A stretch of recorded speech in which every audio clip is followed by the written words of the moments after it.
I'm sure there are many things that all of us would wish to do, and one of them is not to agree with Nadine Dorries.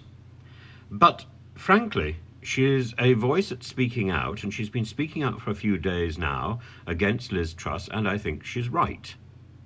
I think she's right. Maybe she feels she's got nothing to lose because she's heading for the House of Lords. I think that's also something I would vigorously oppose. I don't think she's worthy of the House of Lords, and she's certainly not worthy of an honour, and I think she would regard the House of Lords as being an honour. She says that Liz Truss and the present government is facing certain defeat, and that Liz Truss has made big mistakes in her first few weeks in power. Absolutely right. She also goes on to say that Liz Truss has abandoned Johnson's policies, and she then enumerates some of them. Most of them are all her policies. Liz Truss isn't particularly abandoning her policies, she's just recognising that they haven't been properly presented, which is another point. But Dorries is right that Liz Truss has lurched violently to the right, and that she's abandoning the centre ground to Keir Starmer. I think her assumption that the Conservative Party can win the next election in any way is wrong. I think the Conservative Party has now lost the next election. The question is how long it's going to remain in opposition. I think Liz Truss nevertheless still needs to do things differently.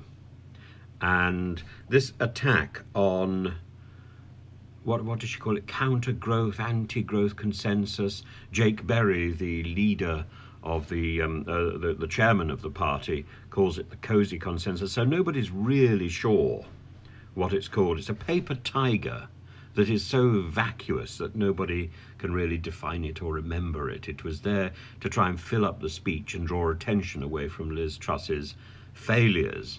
It didn't really, it just sounded vague and vacuous. Liz Truss is now more unpopular than Boris Johnson was at the height of Partygate. In fact, a YouGov poll, apparently, has said that she has only 14% approval. Can that all be from Middle England Conservatives who voted for Liz Truss in the Conservative election? I think actually many of them realise they've made a stupid mistake. Maybe somebody on one of the comments said, were they all illiterate?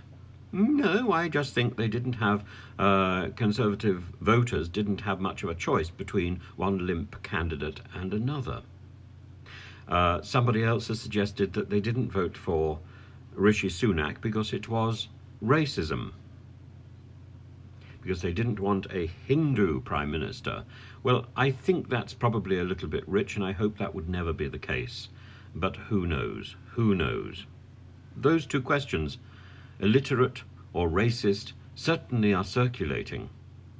Is this the way we want the Conservative Party or any party in Britain to be judged? The Labour Party has only just emerged from an anti-Semitic crisis. We don't want this in British politics, whichever side of the divide we happen to be on. Now, Nadine Dorries goes on. She does go on, actually. She says that there is time for Liz Truss to make a U-turn. She urges a U-turn. I personally say just resign. And she says if Liz Truss doesn't U-turn, she risks a Canadian-style landslide defeat. Dorries talks about Stephen Harper wipeout. I'm sure she's listening. I'm sure she's listened, says Dorries, and will stop and rethink. She's aware she's made big mistakes. I'm not certain that she is that aware. There are a number of cabinet ministers who have echoed what Dorries says. The Times quotes one of them and says that she doesn't have a mandate for what she's doing. Her plans are much more radical than anything in the manifesto. Well, she has to be very careful about that, because it's the manifesto that we vote for, not the Prime Minister. Lots of it wasn't even discussed, they say, in the Tory leadership campaign. That gets even worse.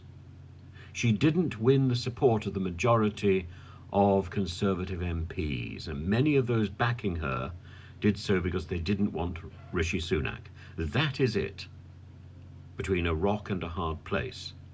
But you don't elect the Prime Minister because you don't want somebody else. You elect the Prime Minister because you think she's got something of value to offer. So many Conservative ministers in the cabinet are recognising that Liz Truss has nothing of value to offer.